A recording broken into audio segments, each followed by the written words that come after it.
ఈరోజు నేను మీకు క్రెడిట్ కార్డ్ బిల్ ఎలా పే చేయాలని చెప్పేసి చూపిస్తాను. ఫస్ట్ అయితే మీరు ఈ అప్లికేషన్ని ఓపెన్ చేయండి. ఇది వాట్సాప్ నుంచి ఓపెన్ చేసిన తర్వాత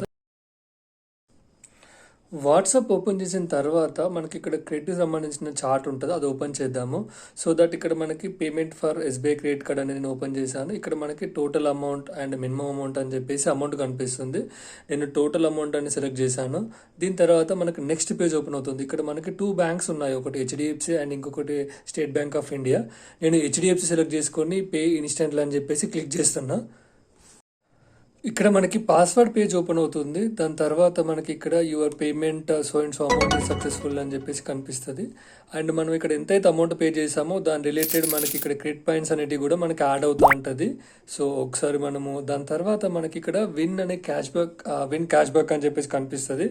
ఇక్కడ మనం చూసుకుంటే మనకి 777 వస్తే సో అండ్ సో మనకి get some cash back up to 1000 rupees అని చెప్పేసి ఉంటుంది.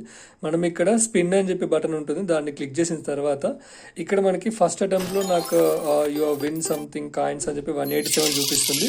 నేను సెకండ్ టైం ట్రై చేస్తున్నాను, నాకు ఇక్కడ మళ్ళీ అగైన్ యూ విన్ 156 కాయిన్స్ అని చెప్పి కనిపించింది.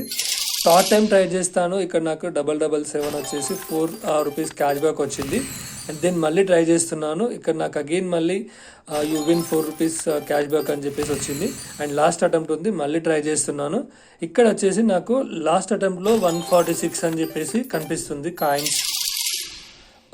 దాని తర్వాత మనకి ఇక్కడ కంగ్రాచులేషన్స్ అని చెప్పేసి కనిపిస్తుంది. You win 8 rupees and 487 rupees some coins అని చెప్పేసి కనిపిస్తుంది. దాని తర్వాత మనం ఇక్కడ చూసుకుంటే ఇక్కడ ఈ పేజ్లో మనకి ఏవైతే మనం ఇంతకుముందు పేమెంట్ చేసామో ఆ బిల్ అనేది అయిపోయింది. సో ఇప్పుడు నెక్స్ట్ పేమెంట్ చేయాల్సినవి ఇక్కడ నాకు డిస్ప్లే అవుతున్నాయి. ఇదండి క్రెడిట్ త్రూ నుంచి వెళ్ళి మనము క్రెడిట్ కార్డ్ బిల్ చాలా సింపుల్గా పే చేయొచ్చు. Hey, thank you for watching this video, guys. So we'll see you on next video. Bye.